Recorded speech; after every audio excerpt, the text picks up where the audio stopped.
मंगळवेढा इथं लोकवर्गणीतून छत्रपती शिवाजी महाराजांचा पुतळा उभा करण्यात आलाय। या पुतळ्याचं अनावरण 26 ऑक्टोबर रोजी होणार होते।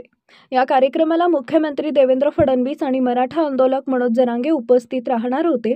मात्र तो कार्यक्रम रद्द झाल्यामुळे शिवप्रेमींमध्ये संतापाची लाट उसळली आहे। पुतळा तयार होऊन 4 महिने होऊन गेले तरी एका व्यक्तीसाठी महापुरुषांच्या पुतळ्याला अनावरणासाठी तात्काळ ठेवणं शिवप्रेमींना पटणारे नाही।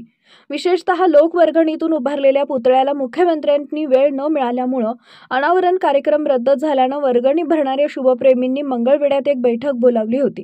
आता मनोज जरांगे यांची वेळ घेऊन पुतळ्याचं अनावरण करण्याचा निर्णय या बैठकीत करण्यात आला असून कोणत्याही मान्यवरांची पुतळा अनावरणासाठी वाट पाहणारे नाही असा निर्धार शिवप्रेमींनी केला आहे। पुतळ्याचं अनावरण मुख्यमंत्री देवेंद्र फडणवीस यांच्या हस्ते व्हावे असं या कार्यक्रमाचे स्वागताध्यक्ष आमदार समाधान आवताडे यांचा आग्रह होता। त्यांनी तसा प्रयत्न देखील केला। मात्र शिवप्रेमींनी घेतलेल्या या निर्णयामुळे आता आमदार समाधान आवताडे नेमकी काय भूमिका घेतात याकडे देखील सर्वांचं लक्ष लागलंय। परंतु लवकर आमच्या अस्मिते सगळं खेळत बसू नका। परंतु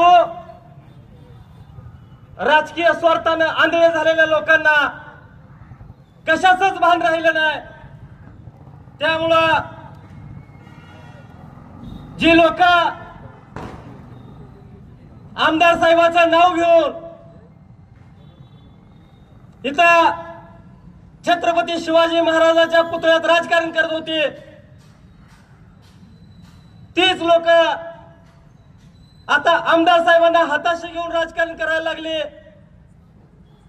सकल मराठा समाजाच्या वतीनं बऱ्याचशा कार्यकर्त्यांनी सांगितलं की देवेंद्र फडणवीसच्या हस्ते उद्घाटन नको, परंतु या वादामध्ये अनावरण आणखी लांबेल म्हणून आम्ही त्या लोकांना पाया पडून शांत केलं।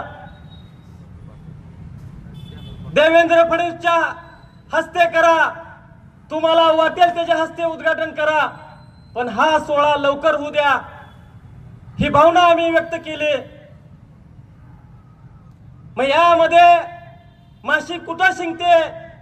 एकदा झालं, दोनदा झालं, तीनदा झालं। अरे तुम्ही कुणाच्या अस्मिते संग खेळताय? तुम्ही कुठं राजकारण करताय? कुणासाठी राजकारण करताय? कुणाच्या फायद्यासाठी चाललंय? मंगळवेढ्यातला प्रत्येक शिवप्रेमी आज ढसाढसा रडतोय की का मंगळवेढ्यामध्ये ही हेळसांड चालू आहे। ताज्या घडामोडी जाणून घेण्यासाठी शिवशाही न्यूज यूट्यूब चॅनलला सबस्क्राइब करा। आपण हा व्हिडिओ फेसबुकवर पाहत असाल तर फेसबुक पेज फॉलो करा आणि शिवशाही न्यूज.com या आपल्या वेबसाईटलाही भेट द्या।